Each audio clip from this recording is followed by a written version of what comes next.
আসসালামু আলাইকুম। Secret blogger তাহেবার চ্যানেলে আর একটা নতুন ব্লগে তোমাদের সকলকে জানাই ওয়েলকাম। আশা করছি সবাই ভালো আছো আর আমরাও কিন্তু খুব ভালো আছি।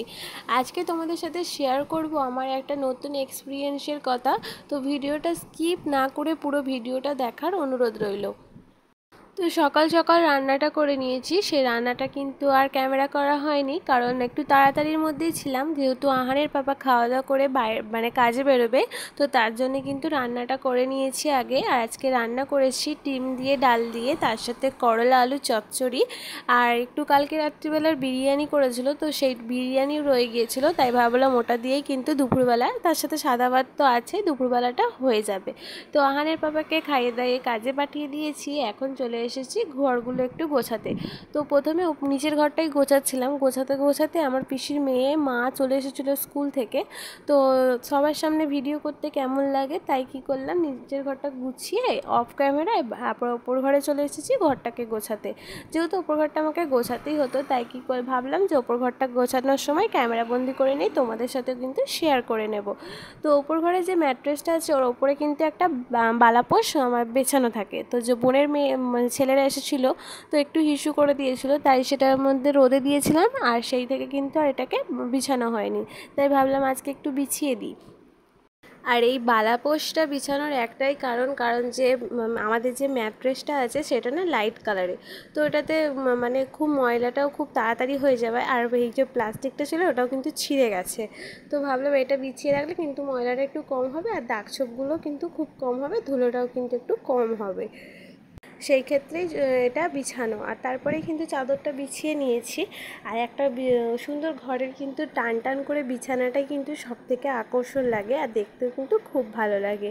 বিশেষ করে আমার তো খুবই ভালো লাগে। তো যখনই আমি বিছানা ঠিক করি কিন্তু এটাকে টান টান করে বিছানাটাকে গুছিয়ে রাখার চেষ্টা করি। আর প্রতিদিন যে কথাটা তোমাদের ঘরে না বললেই নয়, যে আমার ভিডিওটা যদি তোমাদের একটু হলেও ভালো লেগে যায় অবশ্যই একটা লাইক দিয়ে দেবে, কারণ তোমাদের একটা লাইক কিন্তু আমাকে পরবর্তীকালে আরও ভিডিও বানাতে উৎসাহিত করে। আর আমার চ্যানেলে যারা এখনও নতুন, চ্যানেলটা সাবস্ক্রাইব করোনি, তারা গিয়ে ঝটপট চ্যানেলটা সাবস্ক্রাইব করে দাও, কারণ তোমাদের সাবস্ক্রাইব বা সাপোর্ট ছাড়া কিন্তু আমি কোনোদিনই সফল হতে পারবো না। তো বিছানাটা গুছিয়ে এখন চলে এসেছি জামা কাপড় গোছাতে, কারণ কয়েকদিন ধরে জামা কাপড়গুলো এত পরিমাণে হয়ে গিয়েছিল, কারণ ছাদ থেকে আনছি আর চেয়ারের মধ্যে রেখে দিচ্ছি, গোছানোর আর টাইম পাচ্ছি না। কারণ এই ঘরটাতে না খুব কমই আসা হয় আমাদের সবাইয়ের। তো যেহেতু মা আর আব্বা শুধু রাত্রিবেলায় শুতেই আসে, বেশি সময় এখানে কিন্তু এই ঘরটায় কাটানো হয় না কারোরই। তো সেক্ষেত্রে কিন্তু গোছানোটাও খুব কম হয়। তো আজকে ভাবলাম যেহেতু হাতে টাইম আছে আর যেহেতু ছুটিরও বার আছে, তো তাই ভাবলাম যে একটু বিছানাটা তার সাথে সাথে ছাদ মানে জামা কাপড়গুলো একটু গুছিয়ে নিই। তো কুরবানির ঈদের পরে একদিন আমরা ঘুরতে গিয়েছিলাম, তো তখনই জামা কাপড়গুলো বার করেছিলাম। তো সেই জামা কাপড়গুলো কেচে কিন্তু অনেক দিনই রেখে দিয়েছি, আর তার সাথে ব্যাগগুলোও ছিল। তারপরে মেলা দেখতে গিয়েছিলাম, এইসব জামা কাপড় ছিল, তো সমস্ত জামা কাপড়গুলো রেখেছিলাম, এগুলো আজকে গুছিয়ে নিলাম। আর এই ব্যাগগুলো আমার অনেক দিনকার মানে বার করে রেখেছিলাম, সেগুলো কিন্তু সব ব্যাগগুলো গুছিয়ে ভালো করে ভরে দিলাম। আর যেসব জামা কাপড়গুলো তোলা জামা কাপড় সেগুলোও কিন্তু গুছিয়ে ভাঁজ করে আলমারির মধ্যে রেখে দিলাম।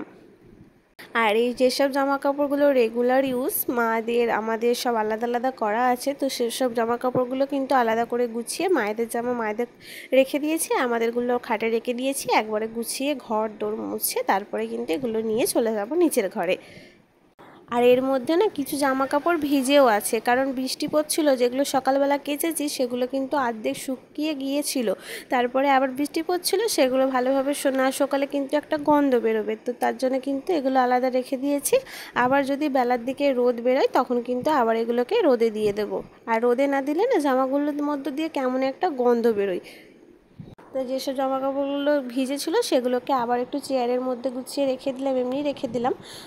তো এগুলো আবার রোদে দিয়ে দেবো পরে। এখন যে আমাদের আলমারিটা না একদম দরজার সোজা সোজা সোজা ছিল, তোমরা তো দেখেছো।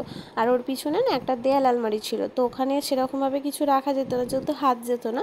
তো এখন যেহেতু এটা সরিয়ে দিয়েছি, সামনে যে দেয়াল আলমারিটা ছিল না, ওখান থেকে যেসব জিনিসপত্রগুলো রাখা ছিল সেগুলো কিন্তু এই দেয়াল আলমারিতে রেখে দিয়েছি। আর এই ঘরটাকে না একটু অন্যরকমভাবে ডেকোরেট করার চেষ্টা মানে ইচ্ছা আছে। তো দেখছি কতদূর কী হয়, কারণ বাড়িতে একটা কাজ হচ্ছে, টাকা পয়সারও ব্যাপার থাকে, ঘর কিছু মানে ডেকোরেশন করার জন্য। তো সেই সব দিক থেকে সামলে উঠতে যদি পারি তাহলে কিন্তু এই ঘরটাকেও ডেকোরেশন খুব ভালোভাবে মানে ইচ্ছা আছে সাজানোর। তো দেখতে থাকো, তোমরা আমার পাশে থেকো, তোমরা না পাশে থাকলে কিন্তু একদমই আমি এই জিনিসগুলো করতে পারবো না। তো বাইরে দেখো এখনও কিন্তু ঝিমঝিম করে বৃষ্টি পড়ছে। তো এখন আমি মানে ঘরটাকে ভালো করে ঝাড় দিয়ে তারপরে কিন্তু এটাকে পরিষ্কার করে নেব।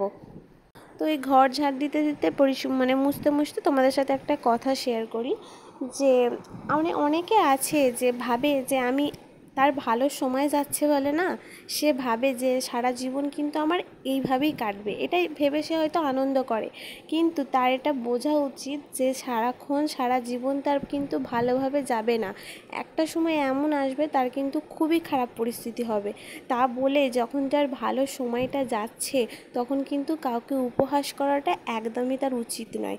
তো তাকেও বোঝানো দরকার যে তুমি কেমনভাবে তোমার দিনটা কাটাচ্ছ, তুমি যদি কাউকে একটু হেল্প না করতে পারো, অবশ্য তাকে কিন্তু পরিহাস করো না বা মানে উপদেশ দিও না যে তুমি এটা করছো, তোমার এটা দ্বারা খারাপ হবেই হবে, এরকম বলাটা না একদমই তার উচিত নয়।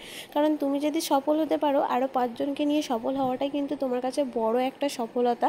তো সেজন্য আমি বলবো যে একে অপরকে কিন্তু সবাইকে কিন্তু আমাদের সাপোর্ট করা দরকার। এই ইউটিউবে বলি বা অন্য কোনো মানে বাস্তব জীবনেও কিন্তু আমরা কিন্তু এরকম যদি একইভাবে সবাই হেল্প করে চলতে পারি, তাহলে কিন্তু মহান আল্লাহ তাআলা আমাদের ঘরে খুশি হয়ে কিন্তু অনেক কিছু দিতে পারে, যেগুলো আমরা ডিজার্ভ করি। ঠিক আছে, তো যাই হোক, অনেক কথা বলে ফেললাম, এখন কিন্তু ঘরটাকে একটু মুছে নিচ্ছি।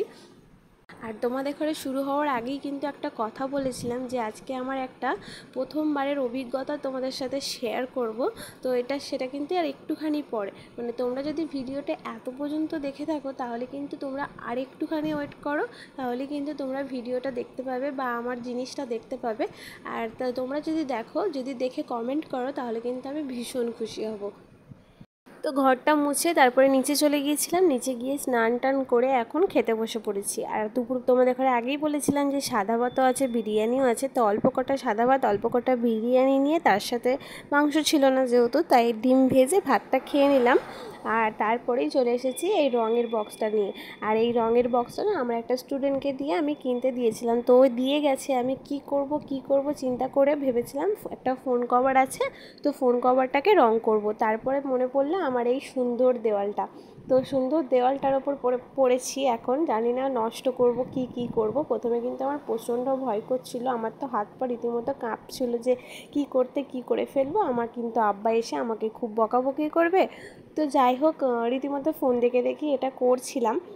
তো হাজব্যান্ডও আমাকে অনেকটা সাপোর্ট করেছে যে না করো, ভালো যদি করতে পারো তাহলে করো, আমাকে এরকম বলেছে। তো কাজ থেকে যেহেতু দুপুরবেলা চলে এসেছিলো, হ্যাঁ, তো ওই জন্য দুজনে মিলে বসে বসে ওই করছিলাম। আর বৃষ্টি পড়লে না বাড়ি থেকে তো বেরোতে পারি না, কি করব আর কতক্ষণ আর ফোনটা ঘাঁটবো। তো বেশিক্ষণ ফোনও ঘাঁটতে পারি না। তো তারপরেই কিন্তু এই কাজটা করছিলাম, তো অনেকক্ষণ ধরেই কাজটা করছিলাম। আর এই কাজটাই তোমাদের সাথে শেয়ার করব বলে অনেকক্ষণ ধরে বলছিলাম। আর এই ভিডিওটা আজকে এইখানেই শেষ করছি। দেখা হবে তোমাদের সাথে আর নেক্সট আর একটা ব্লগে। আর কেমন লাগলো এই আর্টটা অবশ্যই কমেন্ট করে যাও।